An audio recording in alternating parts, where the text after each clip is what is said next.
しもし、大野ですけど。ど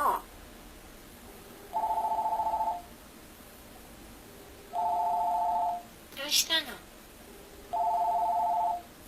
阿部たん、ちょっと早い。ちゃんとはい。ちゃんとね、電話がね、かかってきたら、もしもしするんだよ。はい、わかりました。本当にわかった？